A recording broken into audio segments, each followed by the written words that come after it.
Keltalis' lair was indeed impossible to miss, as would stand to reason, for any space capable of containing a dragon must be enormous. The lair's maw, a black triangle cut out of a vast plain of snow, loomed from afar. Confirming the dragon's presence was the powerful odor emanating from it, one of sulfur and blood. Well then, Gascon said, ready to become a legendary dragon slayer?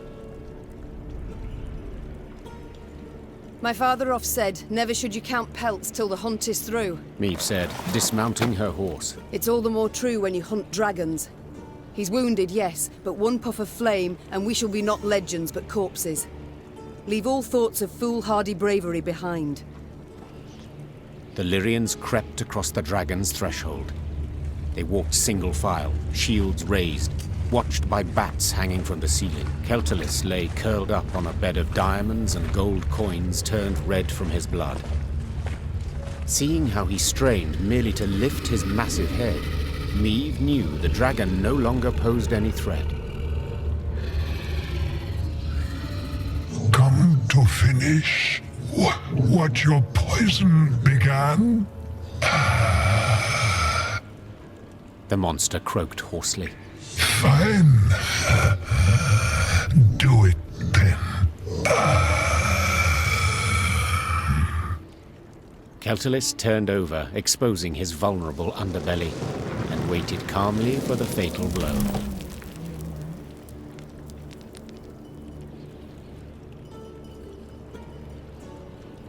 Wait, Meve said, dropping her sword. what poison?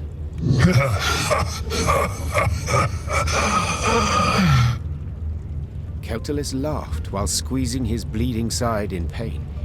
So they didn't tell you? Lousy munchkins. Hey! Watch your tongue! Gabor yelled. Sides!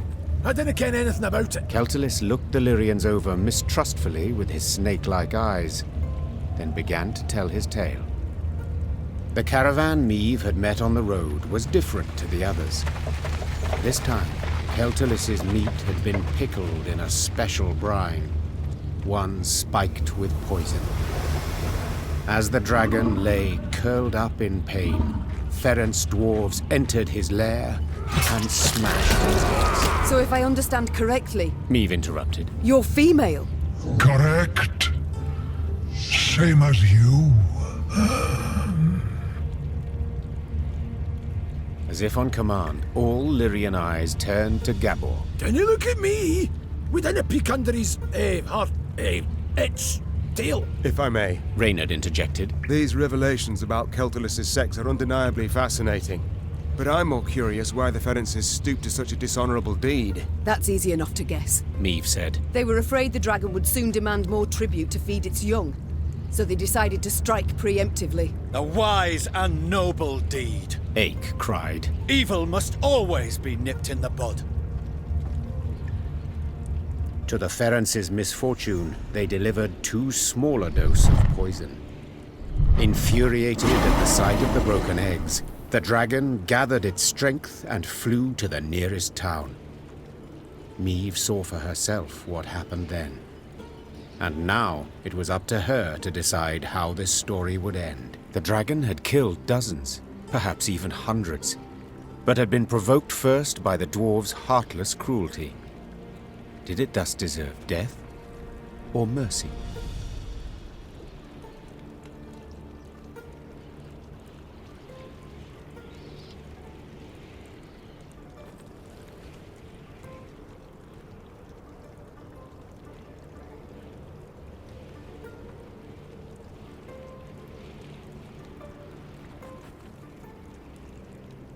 When judging my subjects, I would sometimes not know who bore the greater guilt. Said Meve. But as ruler, I had to reach a verdict, often a harsh one. The queen returned her sword to its sheath. This is not my land, Meve said. nor are these my subjects.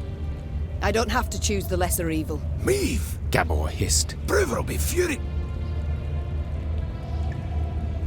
Let him. And you, dragon, swear me this. When you heal, you shall leave Mahakam and never return. You've my word.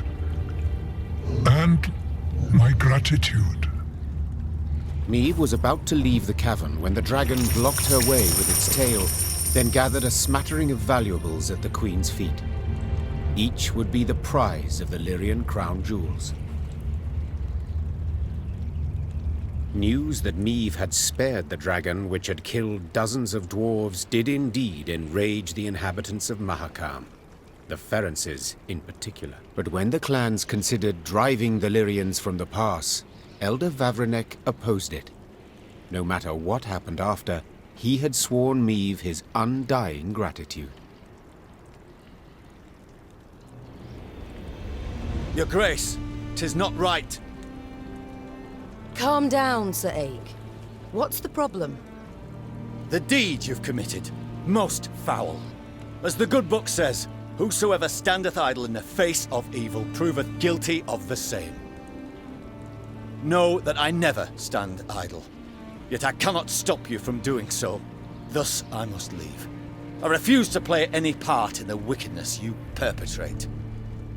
Sir Aig. Farewell, Queen, and may the gods have pity on your soul.